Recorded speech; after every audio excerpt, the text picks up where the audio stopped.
Hello, this is wmpyr here to talk about this movie right here, Young Frankenstein, of course, in the memory of Gene Wilder. Rest in peace, Gene Wilder, and thank you so much for all the awesome movies that you've made and entertained us for many years.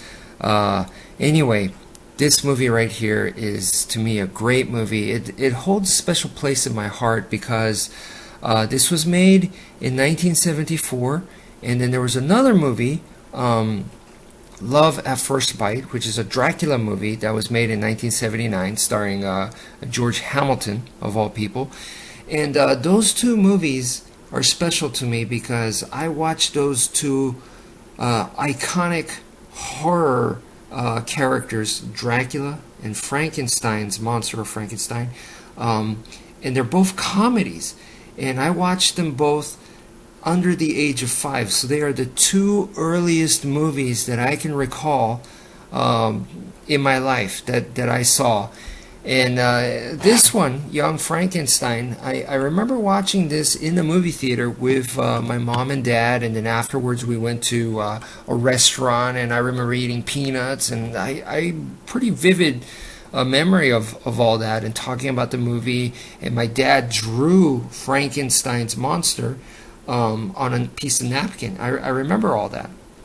Anyway, we moved to Texas, so we were living in Chicago. We moved to Texas, and then I remember he bought me this crazy Frankenstein's monster playset toy where it came with an awesome looking Frankenstein's monster with his arms extended out, and they were like soft rubber, so you put his arms down and you strap him onto the bed, and then you could like rotate the thing, and when it did, like sparks would come out, and you'd pump something, I guess you'd pump air, and then it would make his arms just burst out, so it was like he's breaking out. Yeah, the Frankenstein's monster was awesome. It was massive and it was huge.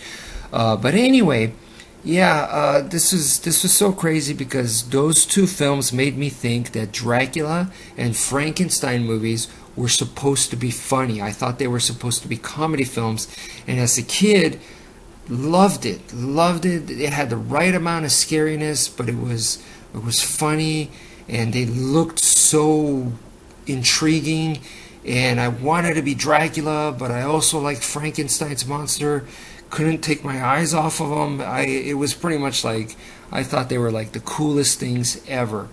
This movie is fantastic. I didn't even know that it was pretty much like Mel Brooks' version of The Son of Frankenstein, which I saw way later. I saw Son of Frankenstein, and I thought it was great. I really liked it. And as I was watching it, I was like, oh my gosh, this is Young Frankenstein. I didn't even know that. And as I was watching it, I started noticing all the similarities and stuff, and that just made me like this movie. And of course, Son of Frankenstein even more. So that was great, and I can see why Mel Brooks chose this film rather than, like, let's say the original Frankenstein film or The Bride of Frankenstein. The Son of Frankenstein was just fantastic, and I'm glad he did it. But this film right here has so many cool scenes, so many fun parts. I mean, one of the most memorable scenes in this is the putting on the Ritz scene, of course, and so many cool characters in this movie too. Really like Madeline Kahn in here. Terry Garr is phenomenal, and of course Marty Feldman. Wow, as Igor. Oh man, and of course Gene Wilder. He was great. He was absolutely perfect for this Frankenstein descendant, and to play the mad scientist type of role, and he does a great job, and he's the type of guy that likes to yell a lot, and oh man, his scenes are so funny where he's yelling and he loses control and everything, and yeah, Said I Give, that's like another iconic scene. It's really funny. And of course, Peter Boyle as Frankenstein's monster.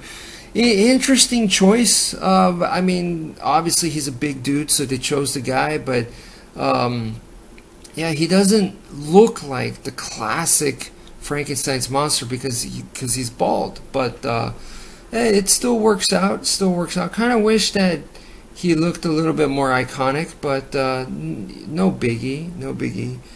And is her name Cloris Leachman?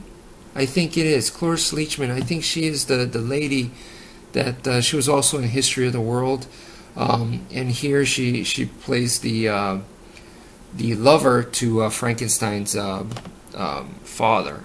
I think it was his father. Yeah, and she's great as well. She's one of those. You see her in a lot of Mel Brooks films, and she does a great job playing a lot of side characters and stuff. But anyway, yeah, Young Frankenstein. Man, Gene Wilder, we're gonna miss you. Anyway, that's it for now. I just wanted to share with you this, and thank you for watching, and take care, folks.